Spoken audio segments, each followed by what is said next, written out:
everyone. My name's Ryan Goodman. I'm a VP of Analytics for Reliant Funding, and I'm lucky to be here with you today as the moderator for our panel this afternoon for employing the right data mindset and why it matters. So data and analytics is my passion.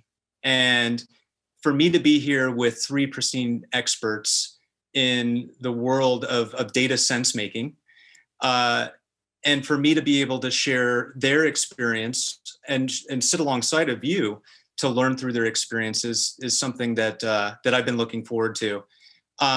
So when it comes to data-driven decision making, for us as a group, as professionals, it's all about taking people, process, and technology and blending them together to produce insights. Now, without getting too deep into buzzwords, right? Because we all know about the buzzwords. What we're here as a group to do is to kind of demystify what happens when rubber meets the road. And so today we have a panel of three experts here. We have Milena Brookshire, we have Joe Roach, and we have Neil Starzinski. And so what I'm going to do, rather than me gloating about their incredible accomplishments and what they do, I'm actually going to hand it off to the group so that they can introduce and greet all of you listening in today. So, Milena? Sure. Hi, everyone. So glad to be here joining you today. My name is Milena Brookshire. I am the CFO at AmeriCorps. I have been in the federal government for a little over 15 years. I started my career at the Securities and Exchange Commission and then on to EPA with also a brief stint at OMB. Most of my experience has focused around performance improvements, continuous improvement, data analysis, and financial management. So very happy to be here and talk with everyone about this very important topic.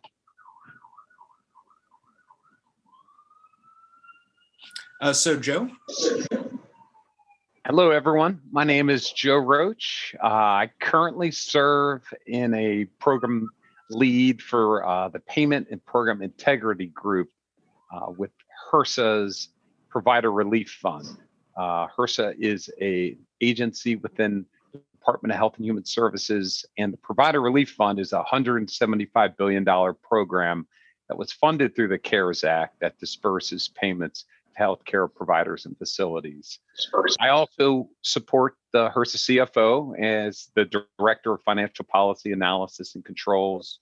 And prior to this, I've worked in a lot of different IT leadership roles. I was the HRSA Deputy CIO, and I was the HHS Office of Inspector General. I was the Chief Information Officer there. And I'm 100% big data guy. I currently compile financial and non-financial data extracts from probably 15 to 20 different systems a day and create self-service visualizations and insights to help inform our agency and decision making. So nice to meet you. Thank you, Joe. And so Neil? Hey, good afternoon, everyone. My name is Neil Starzinski. I am at the Department of Labor working for the CFO, Chief Financial Officer's Office, Division of Compliance and Policy. So I started my federal service or civil service as a Peace Corps volunteer in Bulgaria, then made the trip to the nation's capital to take a job with the Department of Labor. Always been in the CFO's office around financial data, being a liaison for financial IT audits. And then with the update to OMB Circular 123, enterprise risk management back in 2016 allowed me to take a leading role to the department to stand up the first enterprise risk management program at the department and mature it to where its state is now. So a lot of that is working across silos, across different agencies, the component agencies within the Department of Labor, but then also allows us the opportunity to reach out to other federal agencies to leverage some of those best practices when it comes to data analytics and data visualization. And yeah, it's been a great ride so far. Excited to be here. Thank you. Thanks, Neil. So now for everyone listening in, now you know why I had everyone introduce themselves, right? I wouldn't do it justice because, like I said, there's so much experience here represented on this panel. And as I mentioned, we're all about data insights and being data driven. And even when I say the word data driven, for many of you listening in, it could mean something completely different. So the way that I wanted to kick off this panel is one by one. Let's talk through, what does it mean to you to be data driven, and what does it mean to your organization? So let's actually start with Milena. Yeah, thank you so much. For me, data-driven, it's really helpful to understand, especially in sort of a decision-making seat. As an executive, I've often find myself not necessarily doing the analysis, but using the analysis to make the decision. So when I hear data-driven, and like you said, sometimes they feel like buzzwords, but there's real meaning behind it. I assume that we have the exact data we need to make a decision. Now, exact, with a bit of wiggle room there, but we're using that data that we have to make a decision. I am thinking, this data will tell me exactly the answer I need to know in terms of what to do next. So, when it comes to data driven, sometimes I think in terms of, what am I trying to use the data to do? So if I'm looking to answer a specific question with a more finite number, a definitive number to inform a decision, then I might, then I start to think of more of a data-driven approach, where we have sort of that knowledge of statistical methodologies, we have our thresholds for performance, and then we're using that data to then make the decision. So very much data focused, very little human interaction. We have the data we need. We can answer the question, and so that's what I think of when I think data driven. It's a little more strict. Excellent. What about you, Neil? So when I hear data driven, I immediately think of using data to help decision making. As leaders in government or even in the private sector, I think being data driven is connecting assumptions and presumptions with reality. Data, we all have, whether personal feelings about how our programs are doing and where they should be, where they can go. Being data driven allows you to think of the mindset of either being risk aware in your decision making, strategic in your decision making, and then getting the data in the background to help support those decisions or analyze your next move. For me, that's being data driven. And how about you, Joe? Yeah, I agree with Milena and Neil completely. In my simple mind, though, I kind of really break it down into three kind of discrete things. And number one, to me, it all starts with access to the data. So when I say access, nowadays, thankfully, we all have tools, or we might have these business intelligence tools that allow us to join and get access to data of different data sources. And that's phenomenal. Part of what I think of with access is the ability to manipulate, to prep it, to clean it, to do all that sort of stuff that needs to be done in order to make or to do anything meaningful or insightful with that data. So number one is having access to good mission critical data. Second part is no small matter. It's having the proficiency to do something with it. It's amazing because a lot of the folks that are coming out of school nowadays, out of college, they've basically been born with a mobile device, a smartphone in their hand, and their intuitiveness and just innate skills with manipulating data, they're through the roof, right? But it's not just about that. It's about us all having the proficiency to be able to manipulate and do some pretty complex analytical work with that data. And the third part is you have access, you've got some level of proficiency, and now you need to kind of make sure you're using that data to have an informed, logical decision, right? And sometimes you can just be swimming in a sea of data, and it's just trying to find a way where you could refine it and position it and posture it in such a way that you actually can meaningfully interpret the data. So those are kind of like the three things that come to mind, Ryan. And I mean, the common thread on all three of your points, I mean, it seems like data literacy, right? Knowing what to do with the data, right? And who needs the data is, obviously a huge part of being data driven, right? So, Joe, I'm going to stick with you just for a second Sure. on this topic. So, the COVID pandemic, right, based on your role, kind of puts data-driven decisioning, or the need to be data-driven, in all the areas that you talked about, having the literacy and ability to take data and get it out to the right people. COVID in particular kind of put that in the hyper gear, right? Yeah. So I was kind of curious if you could share, because of the sheer relevance right now, how those three areas that you talked about impacted you as we've gone through COVID. Yeah, be glad to. It's kind of fortunate where when my agency HRSA was tasked by the secretary to administer the Provider Relief Fund and the $175 billion that went with it, we had to immediately, like literally within 2 weeks, push out, given the pandemic and emergent nature of what we were facing, we had to make payments in less than 2 weeks. And so coming from the financial side of the house, as I know Milena certainly does, as does Neil, the very most important thing was, my gosh, the financial reconciliation and accuracy of this, of the data and the payments themselves.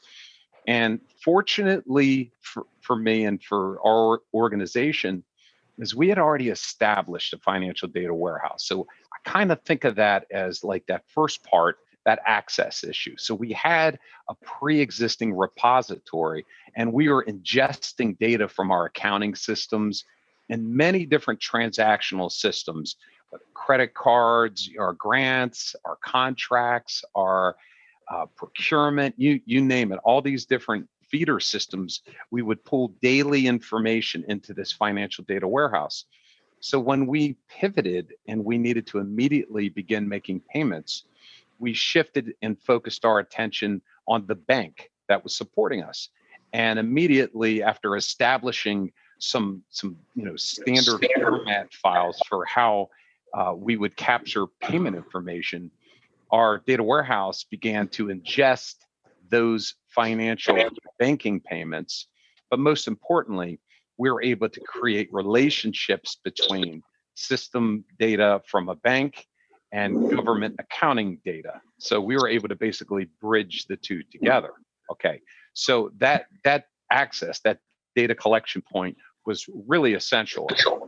We were very fortunate that we also had already gone through some pretty comprehensive organizational training in data analytics and visualization. So we kind of had a cadre of folks in our agency that were, I'd say, on the border of almost being highly proficient with data analytics. And so we were pretty quickly able to pivot and learn more of the programmatic nature of what we were focusing on, and being able to create some self-service analytics that would support more of the policy officials and the program officials, and having some better insights into what we were doing. To put it bluntly, we basically had to ingest, probably upwards of 8 to 10 different exclusionary type of data sets to ensure that we were making payments to the right people, that there were no erroneous payments being made. And we were able to do that in literally, in real time almost, and standing them up within just a couple weeks to be able to ensure that we have those controls over the payment processes. I as I opened, this whole pandemic has kind of essentially forced everyone, even regular consumers or people who didn't even think of themselves as consumers of data, looking at maps and statistics around the spread and the ups and downs. I think everyone's gotten a crash course on data analysis just through this crisis. unfortunately, it's a horrible reason to do so. But nonetheless, even some of the interns, just for reference, some of the interns that I had, we had them producing charts and analysis based on COVID. And going back to the concept around data literacy, I think having that information on hand, right, as part of the standard daily or weekly or monthly data analysis that we're all doing. I'm just kind of curious, have you had to have COVID information on hand for all of your respective roles? I mean, obviously, Joe, I know you do, but for Milena and Neil, have you had to take into account or adjust anything based on having that information on hand via public data? Yeah, absolutely. So much like HRSA, DOL with the CARES Act and the Families First Act, the statement of costs has gone through the roof with all the unemployment assistance and special assistance to the general public. So a lot of that right now is just it's coming to light where we'll be able to see some of the impacts of all of those dollars that have been pushed out, because it was such a mad rush to serve the general public. It'll be really interesting to see some of the data analytics that we can use with some of the impacts going forward. That being said, being prepared, coming from an enterprise risk management background, we had sort of continuing coup planning, continuing of operations planning already in. So we were able to leverage some of the exercises that the federal government goes into with in regards to shutdown, or whether it's a pandemic, whether it's a natural disaster. Some of that planning has already taken place, and so it was using that knowledge and being prepared with a backup plan already in advance, being able to tailor that to the specific situation. But as far as data analytics goes forward, I think it'll be really interesting to see the impact and the way that funds were distributed to the general public, and DOL's role and DOL's interaction with some of the other federal agencies, such as HHS or any other. It seems like everybody got wrapped up in the response. Yeah, I mean, for all of us, in one way or another, March through whenever was kind of a time warp, right? So I want to switch slightly. When we were talking as a group preparing for this session, one of the things that kind of jumped out at me was this notion of data driven and the spectrum of being data driven or data inspired. And I was curious from the group, to share some stories, right, of how you're using data and hopefully ways that leveraging data have inspired new ideas, new initiatives, and obviously, hopefully, success. So maybe, Milena, we can start with you to talk a little bit about, your journey in driving inspired data analysis. Sure. And, it's interesting because I think it's a great segue into what Joe was saying around, where we are with COVID.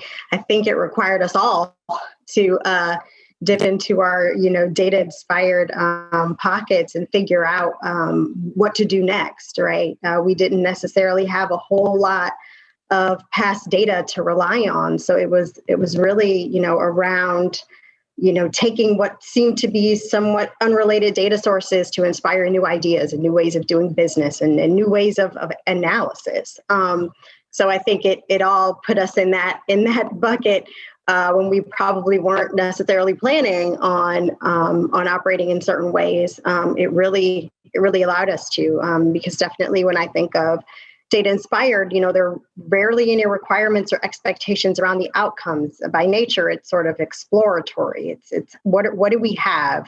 What data can we use? And how do we mash up different data sets to produce either commonalities or any outliers, and just figure out, what to do next, and drawing on our intuition and drawing on inferences and drawing on experience to come up with, what to do next and what how to make those decisions going forward. So I think definitely our situation required us to do so, given the time. And I think, especially in my work with agency-wide strategic planning, that's where, we're really pulling on sort of our data-inspired skill set, because it's how do we make decisions that are strategic in nature? What innovations might we have going forward?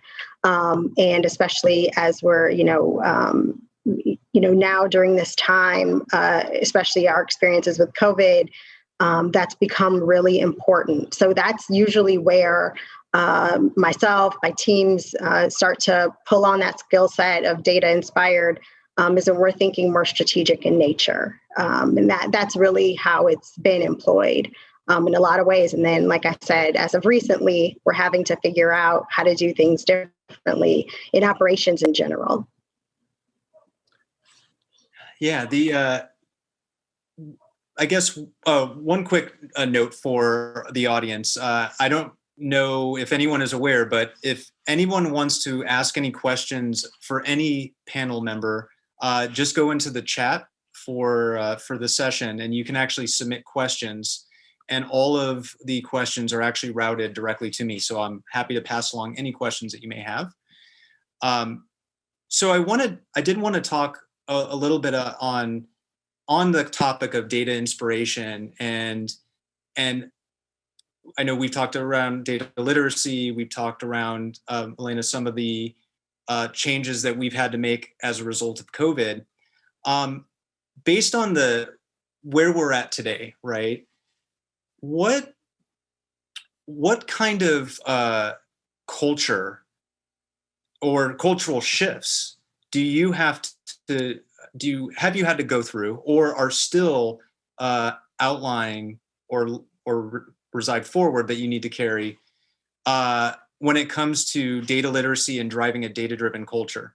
So from a human capital management and risk management perspective, I kind of wanted to get Neil's take there on kind of how you're working to drive a data-driven culture, and also the personnel skills, things that you need to have on hand as you're doing that. Yeah, thanks. One of the things I've personally, strive to be is certainly not the smartest person in any room. So surround yourselves with people who are much smarter than you, and this virtual classroom is, a testament to that. So I think I'm hitting my goal there. But just in general, I think finding people who understand data analytics, understands how it can drive decision making, finding champions not only within your own organization, but within organizations outside of it, not only your own team, but organizations, whether it's a component agency and a larger federal agency, and then also teams outside of that. That's one of the great things about forums like GPS 2020 is that you're able to connect with people that you otherwise normally would not have. And so one of the great things about being a civil servant a lot of times is that we lift each other up.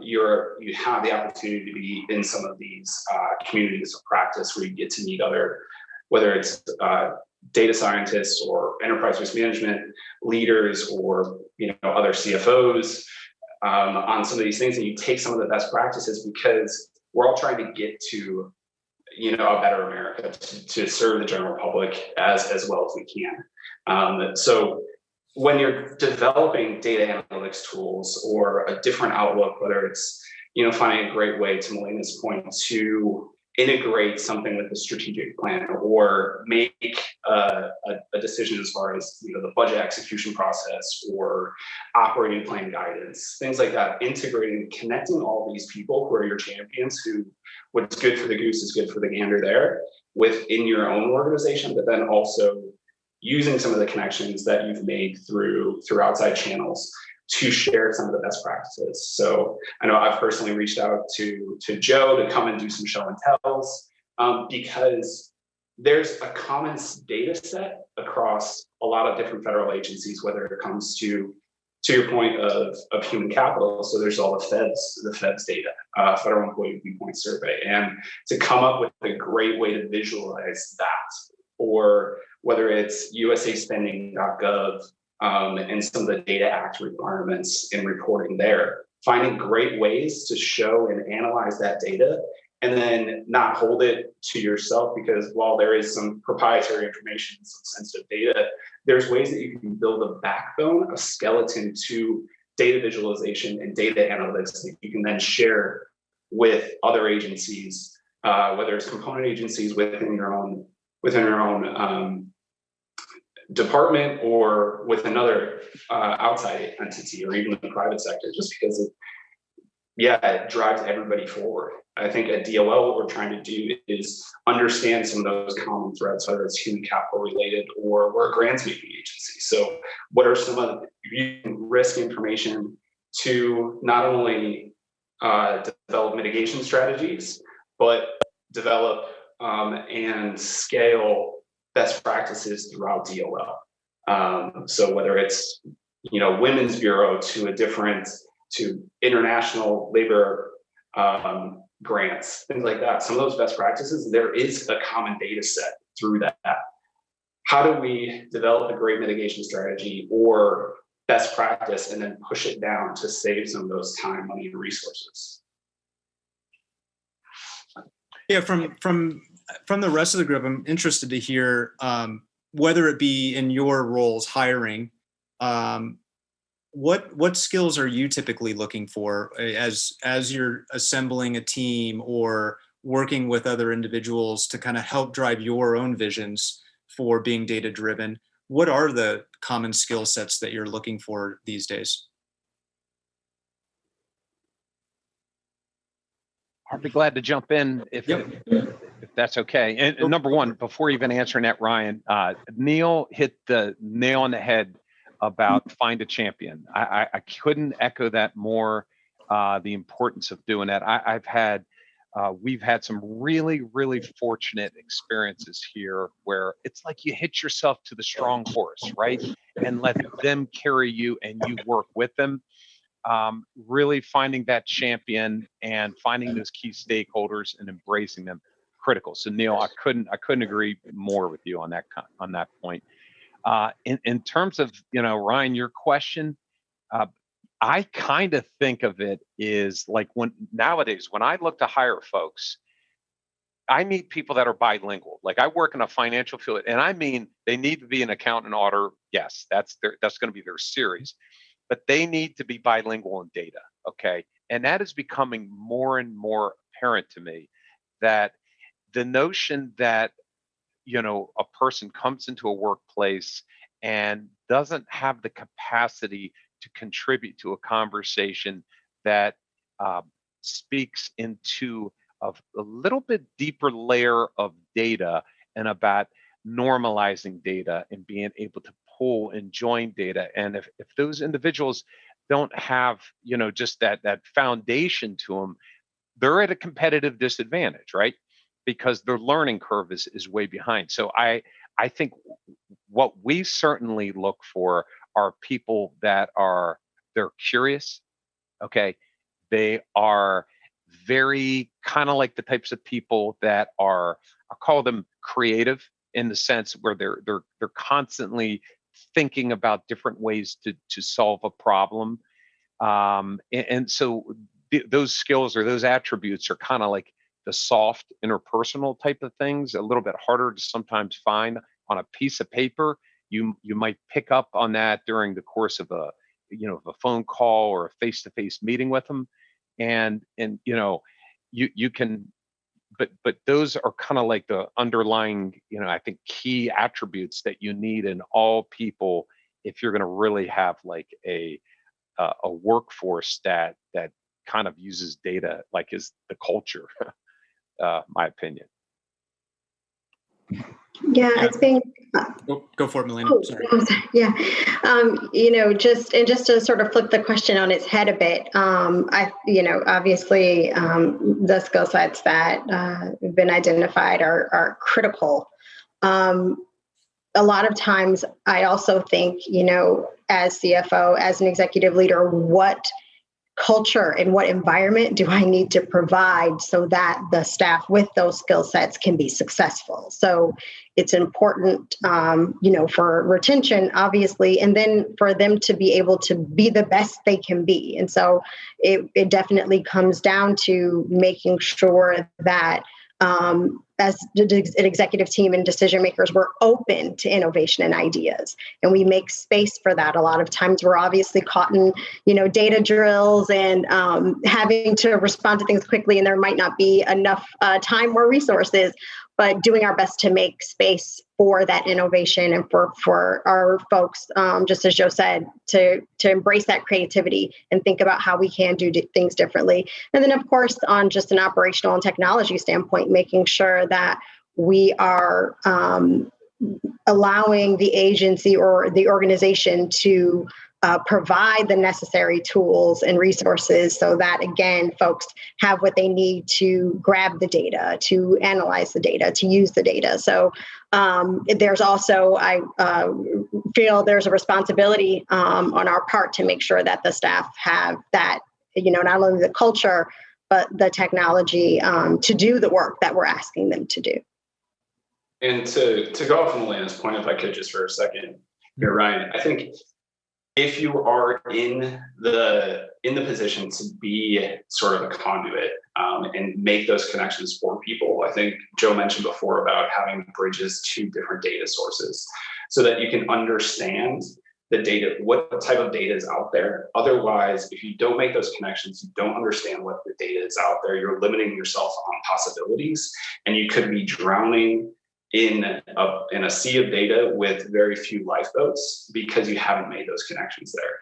So if you are in a position connecting people who don't otherwise normally speak to each other, there's brilliant people throughout the entire federal government, many of which don't know each other exists. A lot of times what we can do as a leader is connect different people to inspire some type of new data analytics or analysis that isn't happening that can really jump things forward, where one person A over here is doing a really fantastic job, but if they don't have the microphone or they don't have the connection to amplify what they're doing, person B, C, and D and team B, C, and D is unaware that that's even a possibility. Or if you are drowning in that data and you don't know how to interpret it, you don't know how to analyze it, you don't know the tools that are out there, you're limiting the impact that you have. So being in a position of whatever varying level of leadership you're at, I think putting that not only to invest in the people like Elena was saying, with training and access to tools, but it's also connections with other brilliant people out there as well. That would, helps for a huge jump forward. Yeah, I mean, on that topic of connecting the dots, right? Whether it be between agencies, whether it be between people, and creating that culture of sharing. I did for this panel because I know it's a topic that comes, that often comes up at all levels of government. The role of public data, right? And I wanted to see if anyone had any commentary on public data and availability of data and some of the either successes and or challenges that you've had within your respective organizations. And so in the case that I brought up earlier on COVID, right, that's a perfect example of and I think all of us at some capacity have had to leverage COVID public data. Is that information that is flowing through your respective organizations, or is that part of the discussions that you're having on an ongoing basis? So, and I'll be glad to tee that one up, Brian. I think it's a great question. Specific to COVID, at HHS, we have some really great data that's being collected and it's out there. I know early on, we had, there's different APIs that we were able to plug into and pull in data so that we kind of had not only the availability of everything, not in a vacuum, but just as it relates specific to our program, but you were able to pull in hospitalization data, or different states with that with positive tests versus this or that by county, by or whatever level you're looking at, whatever the frequency of data is. We did establish APIs and pull in that data, and some of it, frankly, could just be almost more as to give some better contextual insights, right? Like to maybe paint the picture, or to help you fill in the blanks as to the activities that you were performing. But in many instances, that data could really help inform or drive the activities that you're doing. Like I know one of my colleagues mentioned, or it might have been you, Ryan, mentioned like USA Spending and Data Act and things of that nature. I mean, there is just a tremendous wealth of data that's out there, and candidly, some of the hardest problems you face is, where do I go to find it, right? Like it's there, but where is that catalog, or where is that page where I know I could go to that's going to point me and give me the breadcrumbs to where that data set is, and how do I get it? Because there's just sea of data out there, and I think almost one of the opportunities is trying to figure out how to navigate and find it better, quicker. So, my opinion. That's a great insight there. Yeah, if I could follow on, I think that's when we are talking about data informed, right? I think that's where that comes in. Just as Joe was saying, we have the data that we have, and we'll pull it and analyze it. But when we talk about, being data informed and we're providing that context around what we're seeing, a lot of times that's where the public data can come in. Just making sure you're comparing apples to apples. There's a lot that has to go into just making sure that it's usable and making sure that it meets the need for whatever the question is. But a lot of times when we talk about being data informed and pulling in various forms or various pieces of data to help provide that context, that's absolutely where, in my experience, we've been able to use that public data for things as far as public health, everything down to now at America when it comes to what we're seeing around volunteerism in America. So it's some of that. It's helping to provide that context of things that we might miss or we might not otherwise be looking at. So, interestingly enough, we have a really good question that's somewhat related around changing the minds and hearts of our users and our consumers of information through performance metrics. The question is specific to change management. How do we incorporate, or how do you incorporate change management into driving higher adoption and utilization of data to drive more decisions?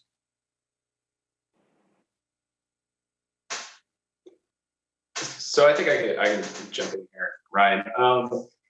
I think any cutting edge, not that data analytics is cutting edge anymore because it's been around for a while, but it's just becoming so, it's ingrained in everything. Just the pool of data is incredible. But as far as change management, I think being your own advocate, using every avenue that you have, all those different connections that you've built, building them now so you can leverage them later. I think you never know who is going to be able to lend a hand, who you're going to be able to lend a hand to create that change, but then also have a use case, have a pitch, a sales pitch as well, to further drive home the fact that this isn't just another buzzword. This isn't just another pivot on something that we previously did. This is something that can truly help.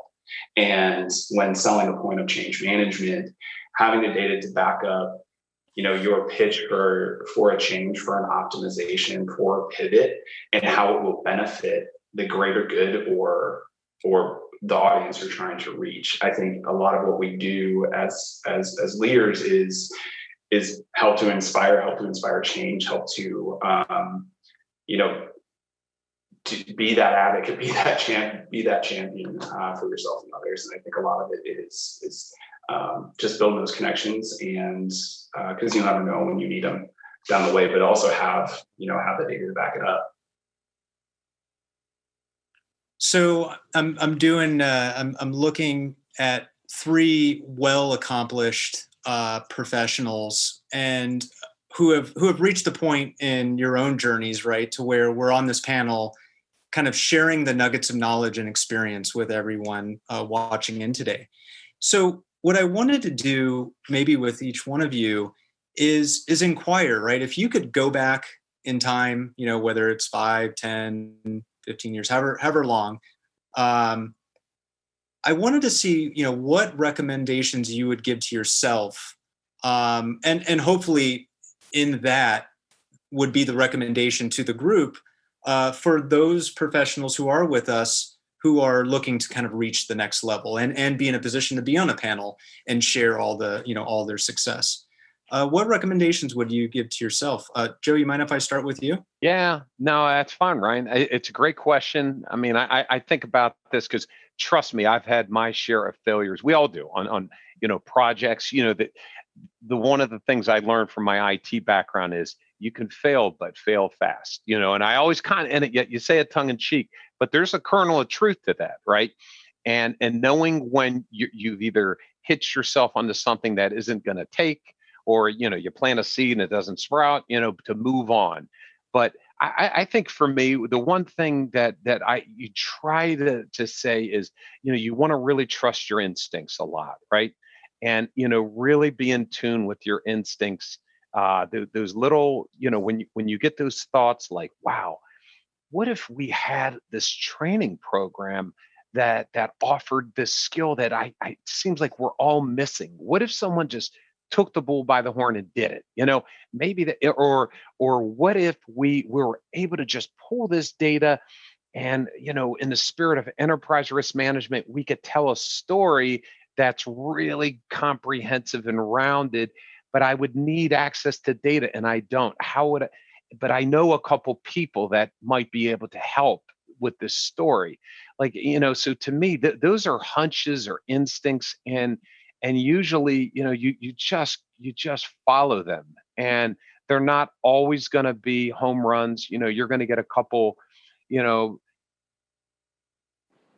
going to have a couple bunts that maybe get you to first base. You might get a couple doubles, but that's organizationally what we try to surround ourselves with. I mean, I think Melina and Neil would say that, you're looking for leaders at all levels. I mean, we need people that lead up, lead down, right? I mean, I always tell my people, it's your job to manage me, manage up, please. And so those types of skill sets, I think, are what makes us a high performing organization. And if, not that I didn't feel that way, but I just, to liberate people to think that way is kind of my advice. Yep. Those are great nuggets of knowledge and advice. It's hard to explain to someone like, learn to fail and fail fast until you do it, right? You have to experience it, and then you get it. Yep. How about you? Yeah, that's such a good question. Man, I really had to think about that one. I think ultimately there are a couple of points. You don't need all the data to make a decision or to move forward. There can always be that, well, if we just had a little bit more, maybe it can be a little tighter or a little cleaner or a little better. And sometimes you just got to go. And that's where some of the great insights happen, is when you don't have all the information, and then it bubbles up all of bringing the right people together and asking the right questions. And then you really start to make moves. And then those questions might lead to other paths with the data. So that's the one thing. It's, there's no perfect data set. There's no right amount of information. Sometimes you just got to go and start the discussion and start the conversation. The other item I would say is, great analysis don't make great decisions, or good data doesn't make good decisions. And I think a lot of times, when I think about my more greener self, It's like, look at this. This is great analysis. This chart is awesome. It's telling you exactly what you need to do. Now go do it, right? That's sort of how you might feel when you're starting out. But the truth is, a lot of times that, great analysis or that good data doesn't always lead to good decisions by decision makers. So a lot of it is a lot of learning and understanding a lot of the other contextual issues, a lot of situational awareness around, policies, politics, and how decisions are really made, and then how to use that data to support making good decisions and helping leadership to ask the right questions of themselves. I think that's where the growth starts, not just in the data presentation, but with that data that we've presented, what are the questions? What do we need to be asking ourselves to make decisions? All great, incredible points. Neil, how about you? So I think I'll go back to my earlier point. If I could tell myself something, 10 years ago, and I think I recognize it now, is to not be the smartest person in the room, because if you are, I think you're in the wrong. And to recognize that. And so I hammered home a little bit, maybe even too much, and I apologize for that here, about the importance of making connections with folks. There's always going to be another data set. There's going to be a new data set tomorrow. There's going to be a new data analytics tool next week. And making the connections with people that you can, post-COVID, if we get back to a former conference structure where there's the cookies and the coffee, I was always the type of person early on to grab the cookie and go sit in the hallway. But understanding that now you can make connections both within your organization, so that you can lend a hand to connect to other people where you don't even benefit from it, but down the road, they may be able to help you out. And connect yourself with subject matter experts who, you're never going to be a subject matter expert on everything. You need to leverage the connections that you have. You need to leverage your data scientists. You need to leverage people who are in liaison positions who can connect you. And then when you are making that pitch, whether it's with change management or you're inspired to, as Joe was saying, but if there's this great idea and I wish I just knew how to do it, in order to do that, you need to have those connections. You need to get the right team together. If you don't start building that team now, or know someone who can help you build that team, it's going to be a little bit of a rougher road. So I think it's making the connections with people, build a cadre of really talented, inspired people. Because then I think that's where, when you do get that inspiration, that lightning bolt hits, where there is that opportunity to make a strategic decision to move something forward, you're set up already and you've done a lot of the legwork. No, I mean, and all three of your responses to that, and Neil wrapping it up around making connections, is obviously why we're all here, why we're having this panel. And I consider myself fortunate to have 3 new connections. And so hopefully everyone who's been watching in feel the same, right? So through GPS 2020, leverage this opportunity to make connections with experts like Joe, Milena, and Neil, and certainly myself included. So I can't thank you enough for the 3 of you joining and connecting with me and with the audience and sharing your wealth of experience and knowledge. So definitely look forward to connecting in the future. And thank you all again. Have a wonderful day. Thank you very much. Same to you guys. Take care.